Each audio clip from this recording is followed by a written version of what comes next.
ధర్మం ప్రతి యుగములలో పాత్రల తలరాతలను మార్చేసి నేర్పించిన నీతి. యుగానికి ఓ ధర్మం, ధర్మానికో యుద్ధం.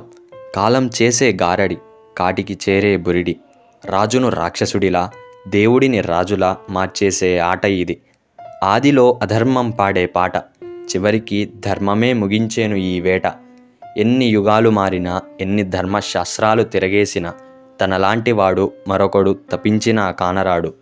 ఒకరి వరాలు తనకు శాపాలుగా మారినా, రాజుగా ప్రకటించి వనవాసిని చేసిన, చెలిమి చేసే మాయ అల్లరి చేసిన, సకల విద్యలు ఎరిగిన, కన్నీరు జీవితాన్ని ప్రశ్నించిన, సాయం చేసే చేతులు నిస్సహాయ చూపులతో వేచిన, స్నేహం నిబంధనతో బంధం వేసిన, ధర్మానికి దారి చూపేవాడే ఏ దారి లేక ఏడ్చేనా, కాలం కౌగిలింత కరిగించేనా మనోవేదన.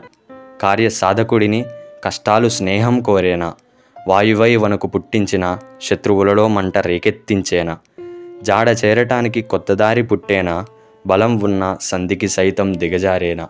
కోరని యుద్ధం, కోరేనా ధర్మం, ముగిసేనా రాక్షసుడి వధ, తీరేనా రాముడి వ్యధ. చరిత్రలో ఆది కావ్యంగా, మనతో చెలిమి చేసే కావ్యంగా మారుతున్న కాలాలలో ఇప్పటికీ ధర్మం గుర్తు చేసే పాత్ర రాముడు. అలాంటి పాత్ర, అలాంటి కావ్యం, వాటికి అవే సాటి. రామాయణం అంటే ప్రశ్నించని, ప్రశ్నించలేని ధర్మం. కానీ నా ఈ ప్రశ్నలకు కారణాలు లేకుండా లేవు. ముందు నా ఈ ప్రశ్నలను చూద్దాం. సకల విద్యలు తెలిసిన రాముడికి బంగారు లేడి ఉండదని తెలియదా? రాముడు చేసిన ధర్మానికి కృష్ణుడు కర్మ ఫలితాన్ని అనుభవించాడా? సుగ్రీవుడి స్నేహం నిజమేనా? వాలి భయంతో ప్రపంచాన్ని చుట్టిన సుగ్రీవుడికి రావణుడి జాడ తెలియదా?